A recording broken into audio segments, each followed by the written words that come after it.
To honor Srimati Mohini D. Pai.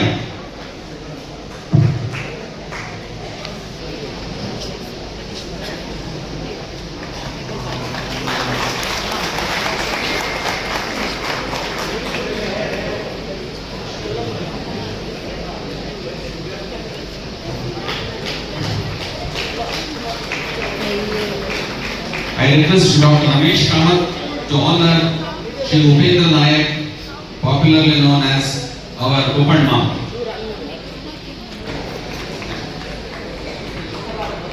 Sir ಮಾತಾಡಬೇಕು.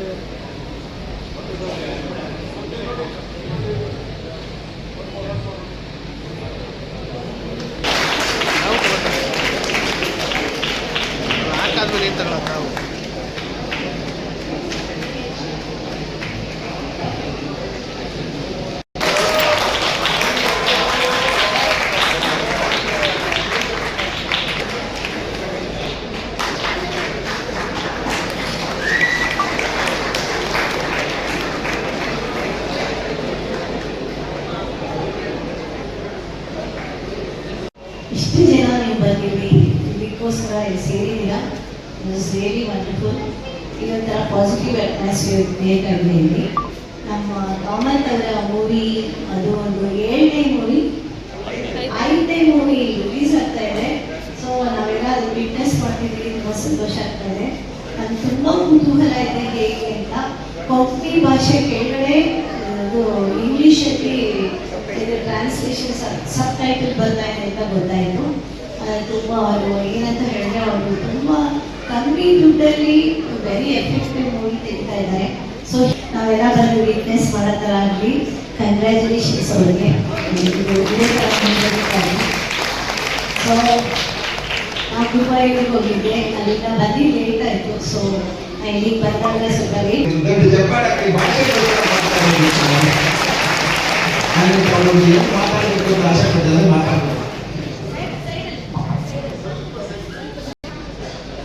ಎಲ್ಲರಿಗೂ ನಮಸ್ಕಾರ.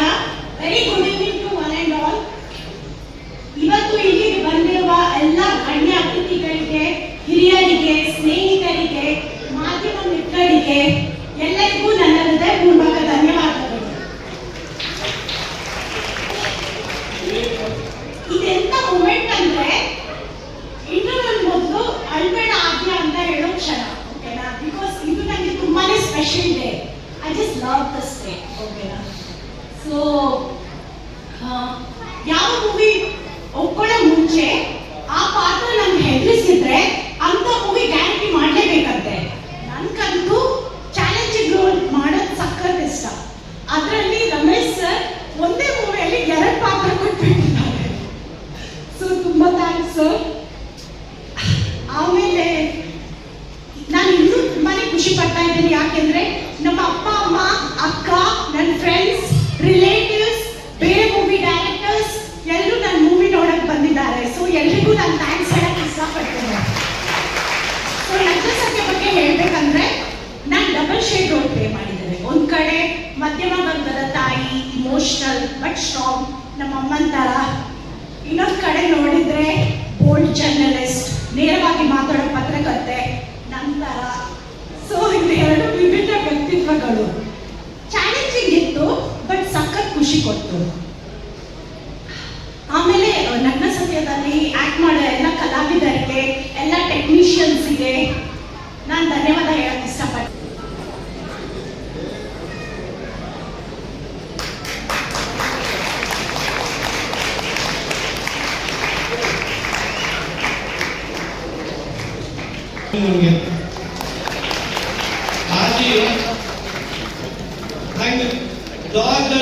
एक रमेश कामत इंटरकेट बायला एक ग्रुप दयानंद पैनी मोहित माई अंजन मित्रांनो एक समाज असतो खंचे विषय महत्व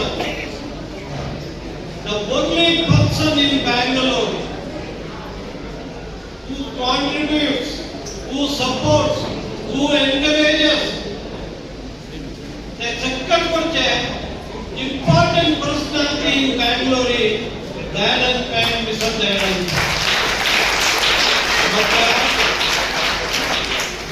रिलीज होता है त्याने एक कोणतरी नसून पण कन्नड इंग्लिश बोलले जातात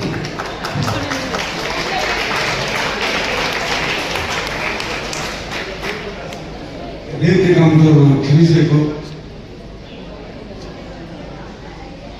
अंडरस्टँड आप व्हेरी गुड ವೇದಿಕೆ ಕರ್ಕಲ್ಲಿ सर्व गणेश जनांक तशीच हांगा सर्व कोंकणी जिल्ह्यानं सगळं कोंकणी तुला शकतो आणि सगळे कांग्रेस या हॉलाची सर्व जणांक तुझीची नमस्कार तशीच शुभाशितांका भारी खुशी येते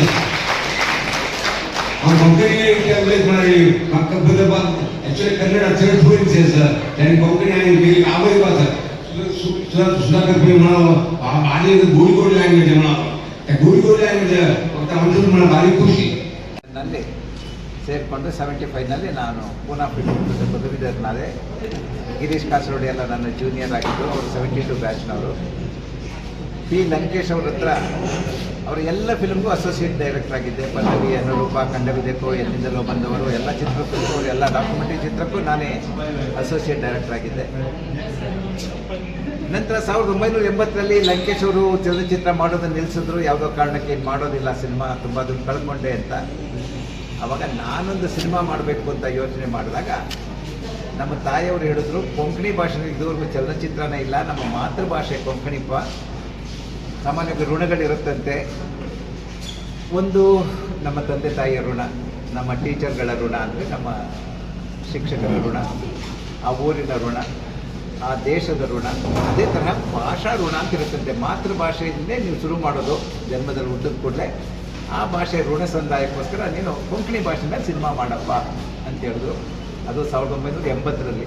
ಅವಾಗ ನಮ್ಮ ಕೊಂಕಣಿ ಭಾಷೆಗೆ ರಾಷ್ಟ್ರೀಯ ಮಾನ್ಯತೆ ಸಿಕ್ಕಿರಲಿಲ್ಲ. 1982ನಲ್ಲಿ ಸಿಕ್ತು. ಬಹುಶಃ ನನ್ನ ಜನಮನ ಕೊಂಕಣಿ ಚಲನಚಿತ್ರ ಪ್ರಪ್ರಥಮ ಭಾರತ ದೇಶದಲ್ಲೇ ತಯಾರಾದಂತಹ ಸಾರಸ್ವತ ಕೊಂಕಣಿ ಚಲನಚಿತ್ರ. ಅದಾದಮೇಲೆ ಇದುವರೆಗೂ 10 ಸಿನಿಮಾ ಮಾತ್ರ ಬಂತು. ಯಾಕಂದರೆ ಅದ್ರಲ್ಲಿ ದುಡ್ಡಿಲ್ಲ, ಬಂಡವಾಳ ಹಾಕಿದ್ರೆ ವಾಪಸ್ ಬರೋದಿಲ್ಲ, ಥಿಯೇಟ್ರಿಗೆ ಜನ ಬರೋದಿಲ್ಲ. ಯಾಕಂದರೆ ನಮ್ಮದು ಅಲ್ಪಸಂಖ್ಯಾತರು. ಆ ಭಾಷೆನಲ್ಲೇ ನಾನು ಇದುವರೆಗೂ 10 ಸಿನಿಮಾದಲ್ಲಿ 5 ಸಿನಿಮಾ ನಾನೇ ಮಾಡಿದ್ದೀನಿ ಅಂತ ಹೇಳ್ಕೊಳ್ಳಿಕ್ಕೆ ಹೆಮ್ಮೆ ಆಗುತ್ತೆ. ಈ 75ನೇ ವರ್ಷದಲ್ಲೂ ಕೂಡ ಈ ಒಂದು ಚಲನಚಿತ್ರ ನಗ್ನ ಸತ್ಯ ಅಂತ ಮಾಡಿದ್ದೇನೆ. ನಾನು ಸಾಮಾನ್ಯವಾಗಿ ಎಂಟರ್ಟೈನ್ಮೆಂಟ್ ಫಿಲಮ್ ಮಾಡೋದಿಲ್ಲ. ಡಿಶೋಮ್ ಫೈಟಿಂಗು, ಡ್ಯಾನ್ಸು, ಪಾರ್ಕ್ ತಾಡೋದು ಆ ಥರದ್ದು ನನಗೆ ಇಷ್ಟ ಇಲ್ಲ. ಏನಾದರೂ ಒಂದು ಸಮಾಜಕ್ಕೆ ಏನೋ ಒಂದು ಇದನ್ನು ತಲುಪಿಸ್ಬೇಕು. ನಾವು ಸಮಾಜ ಅದರಿಂದ ಏನಾದರೂ ಒಂದು ಅರ್ಥಕೊಳ್ಬೇಕು. ಅಥವಾ ಒಂದು ಸಿನಿಮಾ ನೋಡಿದಾಗ ಏನಾದರೂ ಒಂದು ಮನೆಗೆ ತೊಗೊಂಡೋಗ್ಬೇಕು ಅವ್ರ ಹೃದಯದಲ್ಲಿ, ಮನಸ್ಸಿನಲ್ಲಿ. ಇಲ್ಲಿರೋದು ಸಿನಿಮಾನೇ ಅಲ್ಲ, ಇವತ್ತು ನೋಡ್ಬಿಟ್ಟು ನಾಳೆ ಮರ್ತು ಬಿಡೋದಾಗ ಅದು ಎಂತಕ್ಕೆ ಸಿನಿಮಾ ಅಂತ ಕರಿತೀವಿ, ಅದು ಸಮೂಹ ಮಾಧ್ಯಮ. ಆ ಥರ ಕೊಂಕಣಿ ನಾನು ಎಲ್ಲ ಚಲನಚಿತ್ರದಲ್ಲೂ ಒಂದಲ್ಲ ಒಂದು ವಿಶೇಷವಾದ ಸಂಗತಿಗಳಿರುತ್ತೆ. ಈಗ ಮಾಡಿರೋ ಚಿತ್ರ ನಗ್ನ ಸತ್ಯ ಅಂತ ಈ 75ನೇ ವರ್ಷದಲ್ಲಿ ಮಾಡಿದ್ದೀನಿ. ಇದ್ರ ವಿಶೇಷತೆ ಏನಪ್ಪ ಅಂದರೆ, ನಮ್ಮ ಕನ್ನಡದಲ್ಲೂ ಕೂಡ ಬೇರೆ ಬೇರೆ ಥರದ ಕನ್ನಡಗಳಿದೆ.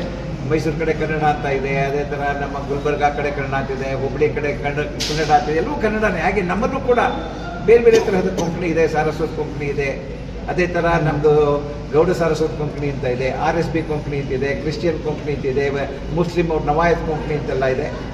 ಆ ಥರ ಕೊಂಕಣಿಗಳನ್ನೆಲ್ಲ ಒಟ್ಟಿಗೆ ಸೇರಿಸಿ ಸಿನಿಮಾ ಮಾಡಿದ್ದೀನಿ. ಎಲ್ಲ ಥರದ ಕೊಂಕಣಿನೂ ಜನ ಅರ್ಥ ಮಾಡ್ಕೊಳ್ಳಿ, ಯಾಕಂದರೆ ಅದು ಕೊಂಕಣಿ ಭಾಷೆನೇ ಅದು.